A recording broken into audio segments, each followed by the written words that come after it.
সময়টা ৭ ফেব্রুয়ারি রাত।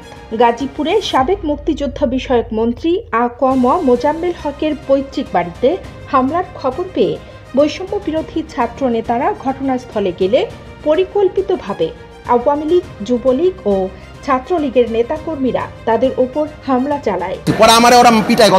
ঘটনার সূত্রপাত নিয়ে গাজীপুরের বৈষম্য বিরোধী নেতারা বলেন, ধানমন্ডিতে ভাঙচুরের ঘটনার পর তারা গাজীপুরের বিভিন্ন এলাকায় প্রচার করেছিলেন কোথাও ভাঙচুর হলে তাদের জানাতে। শুক্রবার রাতে তাদের কাছে খবর আসে ধীরাশ্রম এলাকায় সাবেক মন্ত্রীর বাড়িতে হামলা ও লুটপাট হচ্ছে।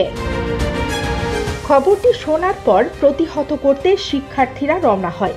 দ্রুত 15 থেকে 20 জন ঘটনাস্থলে চলে যান। সেখানে গিয়ে দেখা যায় লুটপাট হচ্ছে। এ সময়ে মাইকে ঘোষণা দিয়ে শত শত মানুষ জড়ো হয়ে শিক্ষার্থীদের ব্যাপক মারধর করে। এদিকে হামলায় জড়িত আওয়ামী লীগ, যুবলীগ ও ছাত্রলীগের সন্ত্রাসীদের গ্রেপ্তার করে কারাগারে না পাঠানো পর্যন্ত রাজপথে অবস্থানের ঘোষণা দিয়েছেন বৈষম্য বিরোধী ছাত্র আন্দোলনের অন্যতম সমন্বয়ক ও জাতীয় নাগরিক কমিটির মুখ্য সংগঠক সার্জিস আলম। সার্জিস আলম বলেন, তাদের অনেক সহযোদ্ধাকে তারা রক্তাক্ত করেছে, সহযোদ্ধাদের জীবন নাশের হুমকি দিচ্ছে।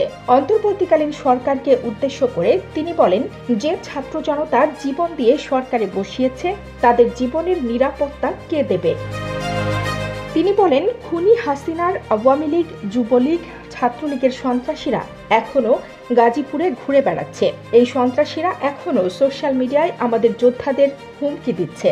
এই অন্তর্বর্তীকালীন সরকার, স্বরাষ্ট্র মন্ত্রণালয়, পুলিশ ইন্টেলিজেন্স যদি আজকে রাতের মধ্যে গতকালকের হামলায় জড়িত খুনি সন্ত্রাসীদের গ্রেপ্তার করতে না পারে, তাহলে আমাদেরকে তাদের বিপক্ষে দাঁড়িয়ে যেতে হবে। সার্জিস আলম বলেন, বাংলাদেশের কোথাও তাদের কোনো সহযোদ্ধার গায়ে হাত দেওয়ার চেষ্টা করলে পুরো বাংলাদেশ আবার নতুন করে জেগে উঠবে। প্রয়োজনে যেমন ঢাকায় নামতে পারি, যেমন গাজীপুরে আসতে পারি, আমরা প্রয়োজনে দেশের প্রত্যেকটি জেলায় জেলায় যেতে পারি।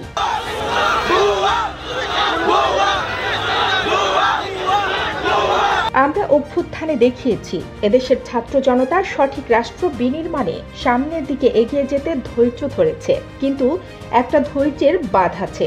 এই দেশে প্রশাসন থেকে শুরু করে যারা কাজ করছে তারা যদি আমাদের ধৈর্যের বাঁধ ভেঙে ফেলে, তাহলে দেশের নতুন আরেকটি বিপ্লব দেখতে হবে।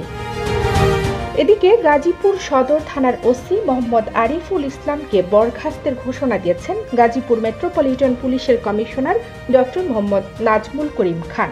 এছাড়াও বৈষম্য বিরোধী ছাত্র আন্দোলনের শিক্ষার্থীদের উপর হামলার ঘটনায় এখন পর্যন্ত 16 জনকে গ্রেপ্তার করা হয়েছে বলে তিনি জানান।